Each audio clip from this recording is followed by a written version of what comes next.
مہینہ رمضان المبارک کا مہینہ ہے، لیکن تاریخ میں دیکھیں، اس کی فضیلت میں دیکھیں، اس کی شان میں دیکھیں تو اللہ رب العزت نے اس مہینے کو 4 چاند اور لگا دیے۔ تاریخ میں آتا ہے کہ رمضان المبارک کی 3 تاریخ کو جگرگوشہ رسول سیدہ طیبہ طاہرہ زاہدہ عابدہ حسنین کریمین کی اماں جان، جنت کی عورتوں کی سردار جناب سیدہ فاطمہ الزہرا رضی اللہ تعالی عنہا کا وصال۔ رمضان المبارک کی 10 تاریخ کو نبی کریم صلی اللہ علیہ وسلم کی پہلی بیوی محسنہ کائنات سیدہ طیبہ طاہرہ زاہدہ عابدہ امہات المؤمنین حضرت سیدہ خدیجۃ الکبریٰ رضی اللہ تعالی عنہا کا وصال ہے۔ رمضان المبارک کی 10 تاریخ کو وہ شہر جسے مکہ کہا جاتا ہے، جس شہر سے میرے مصطفیٰ کو ہجرت کرنے پر مجبور کیا گیا، اسی شہر کو 10 رمضان المبارک کو نبی کریم صلی اللہ علیہ وسلم اور صحابہ کرام فاتح بن کر اس شہر میں داخل ہوتے ہیں، اور فتح مکہ رمضان المبارک کی 10 تاریخ کو ہوا۔ رمضان المبارک کی 15 تاریخ کو نواسہ رسول جگرگوشہ بطول جنت کے نوجوانوں کے سردار حضرت امام حسن رضی اللہ تعالی عنہ کی ولادت باسعادت ہوئی۔ رمضان المبارک کی 17 تاریخ کو عالم اسلام کی پہلی جنگ، مسلمان اور کافروں کا پہلا معرکہ جنگ بدر ہوئی، جس میں 313 صحابہ تھے اور کافروں کا لشکر 1000 پر محیط تھا۔ ان دونوں لشکروں کا آہمنا سامنا جب ہوا تو اللہ رب العزت نے فتح مسلمانوں کو ہی عطا فرمائی۔ رمضان المبارک کی 21 تاریخ کو داماد رسول امیر المؤمنین حیدر قرار شیر خدا جناب حضرت علی المرتضی رضی اللہ تعالی عنہ کی شہادت کا دن، حضرت علی رضی اللہ تعالی عنہ خانہ کعبہ میں پیدا ہوئے اور شہادت مسجد میں ہوئی، جن کی پیدائش بھی پاکیزہ جگہ پر ہوئی اور جن کی شہادت بھی پاکیزہ جگہ پر ہوئی۔ رمضان المبارک کی 27ویں رات کو عالم دنیا کے نقشے پر ایک نقشہ رونما ہوا۔ بر صغیر کی سرزمین پر ایک چھوٹا سا ٹکڑا جسے پاکستان کہا جاتا ہے، اللہ رب العزت نے 27 رمضان المبارک کی رات کو بر صغیر کے مسلمانوں کو، وہ مسلمان جو لا الہ الا اللہ محمد الرسول اللہ کا نعرہ لگا رہے تھے، اللہ رب العزت نے 27ویں رات کو یہ خطہ پاکستان بطور تحفہ 27ویں کا تحفہ اللہ رب العزت نے عطا فرمایا۔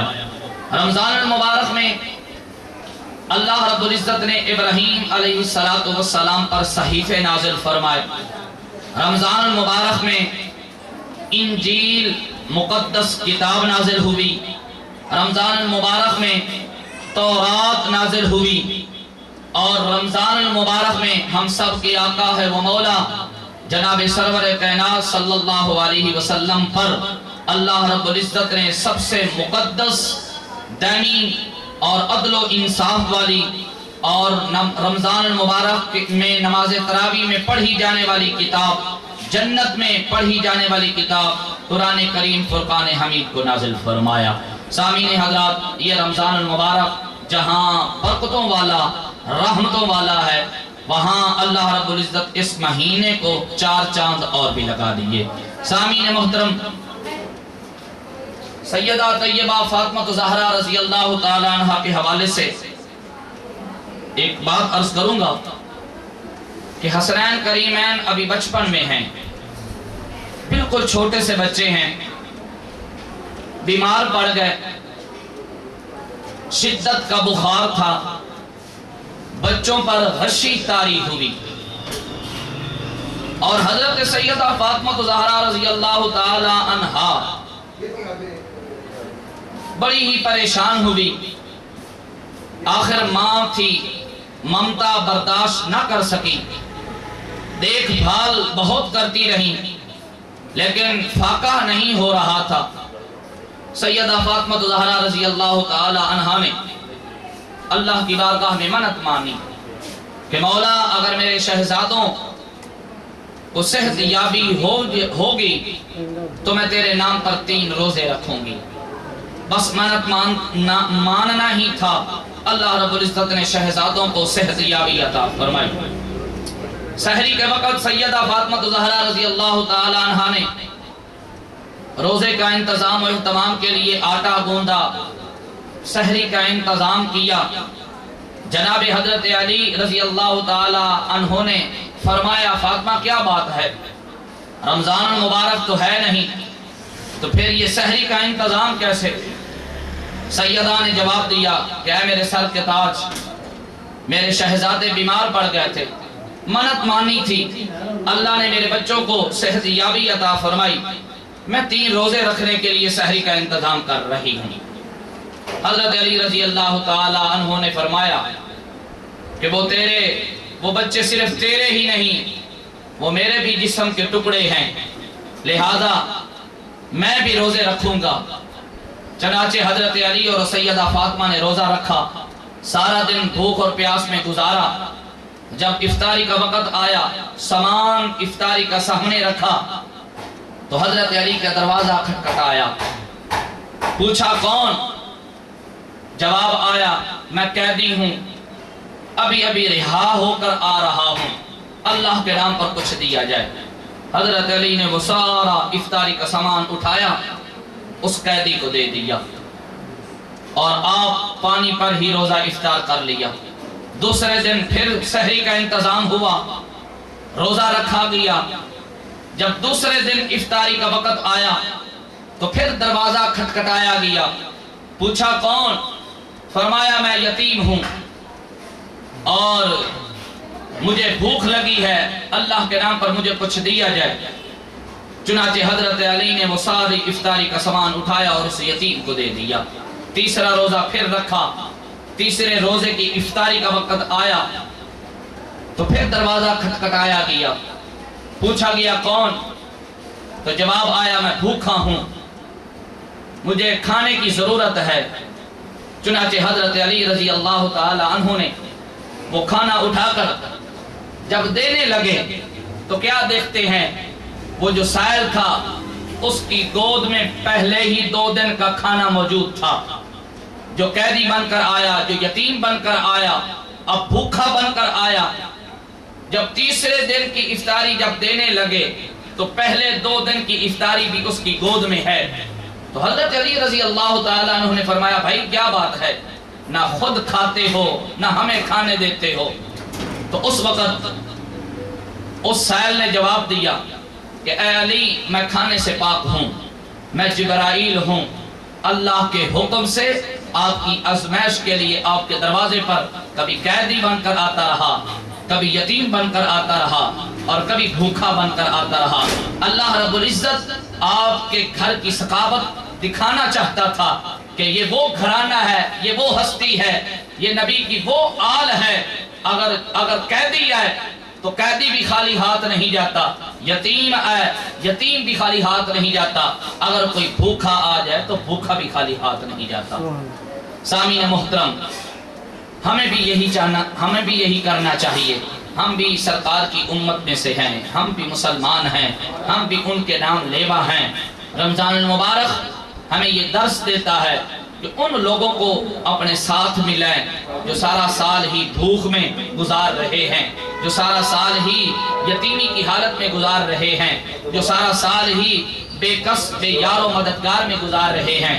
جب ان لوگوں کو اپنے ساتھ ملائیں گے رمضان کا مقصد بھی پورا ہو جائے گا، رحمان بھی راضی ہو جائے گا اور اللہ کا مصطفیٰ صلی اللہ علیہ وسلم بھی راضی ہو جائیں گے۔ سامعین محترم، ایک اور حدیث پاک، فتح مکہ کے بعد نبی کریم صلی اللہ علیہ وسلم کے پاس مال غنیمت بہت زیادہ تھا، لونڈیاں آپ کے پاس، غلام آپ کے پاس، لیکن آپ کی صاحبزادی کی حالت یہ تھی کہ گھر کے کام کاج خود کیا کرتی، برتن خود دھو رہی ہیں، جھاڑو خود پھیر رہی ہیں، کپڑے خود دھو رہی ہیں، اور مشکیزہ پانی کا بھر بھر کر گھر لانا، آپ کے کاندھوں پر مشکیزے کے وہ تسموں کے نشان پڑ گئے، اور فاقہ کشی اور غربت کی وجہ سے رنگ پیلا پڑ رہا تھا۔ حضرت علی رضی اللہ تعالیٰ عنہ نے فرمایا کہ اے فاطمہ اپنے بابا کے پاس چلی جا، اب مال غنیمت بھی بڑی ہے، لونڈیاں بھی ہیں، غلام بھی ہیں، کوئی ایک آدھی لونڈی لے آ جو تیرے گھر کا کام کاج کر دیا کرے۔ حضرت سیدہ طیبہ طاہرہ زاہدہ سیدہ فاطمہ زہرا رضی اللہ تعالیٰ عنہ جناب علی کی بات مان کر اپنے بابا کے پاس جاتے ہیں، کیا دیکھتی ہیں کہ وہاں پر مہمان تشریف فرما ہیں، بغیر گفتگو کیے، بغیر کوئی سوال کیے سیدہ فاطمہ واپس تشریف لاتی ہیں۔ تھوڑی ہی دیر بعد نبی کریم صلی اللہ علیہ وسلم اپنی صاحبزادی کے گھر تشریف لاتے ہیں، اور نبی کریم صلی اللہ علیہ وسلم نے فرمایا کہ اے فاطمہ خیریت تھی، آپ آئیں بغیر گفتگو کے واپس آ گئی۔ سیدہ فاطمہ خاموش رہی۔ حضرت علی رضی اللہ تعالی عنہ نے عرض کی یا رسول اللہ صلی اللہ علیہ وسلم، فاطمہ کو میں نے ہی کہا تھا کہ آپ کے پاس چلی جائیں، لونڈی لے آئیں، کوئی غلام لے آئیں، سارا دن یہ کام کاج کرتی ہے، تھک جاتی ہے۔ نبی کریم صلی اللہ علیہ وسلم نے فرمایا بیٹی اگر تم چاہو تو میں لونڈیاں بھی دے سکتا ہوں، غلام بھی دے سکتا ہوں، اور اگر تم چاہو تو میں ایک وظیفہ بتا دیتا ہوں، اگر وہ پڑھو گی تو فرشتے آ کر تیرے گھر کا کام کاج کر جایا کریں گی۔ سیدہ فاطمہ رضی اللہ تعالیٰ عنہ نے فوراً کہا بابا جان مجھے وہ وظیفہ بتا دیجئے۔ نبی کریم صلی اللہ علیہ وسلم نے فرمایا ہر نماز کے بعد 33 بار الحمد شریف، 33 بار سبحان اللہ اور 34 بار اللہ اکبر پڑھ لیا کرو، فرشتے تمہارے گھر میں اتریں گے اور تمہارا گھر کا کام کاج کر دیا کریں گے۔ سامعین محترم، اس تسبیح کو تسبیح فاطمہ بھی کہا جاتا ہے، تو ہمیں بھی یہی چاہیے کہ نماز کے بعد یہ تسبیح کیا کریں، باقاعدگی کے ساتھ کیا کریں۔ نبی کریم صلی اللہ علیہ وسلم نے فرمایا، بخاری شریف کی آخری حدیث پاک ہے، کلمتانی ثقیلتانی خفیفتانی الی الرحمن سبحان اللہ و بحمدہ سبحان اللہ العظیم۔ دو کلمے ایسے ہیں جو زبان پر ہلکے ہیں، وزن میں بھاری ہیں، وہ کون سے؟ ایک سبحان اللہ، ایک الحمدللہ۔ اگر آدمی الحمدللہ سبحان اللہ کہتا ہے تو زبان پر بڑے ہلکے ہیں، لیکن سرکار فرماتے ہیں وزن میں یہ بہت بھاری ہیں، اللہ اس کا بہت اجر اور ثواب عطا فرماتا ہے۔ جب انسان اس وظیفہ کو اپناتا ہے تو اللہ کی طرف سے غیبی مدد اور اللہ کی طرف سے غیبی خزانے اس انسان کے لیے کھول دیے جاتے ہیں۔ آمین وآخر دعوانا ان الحمدللہ۔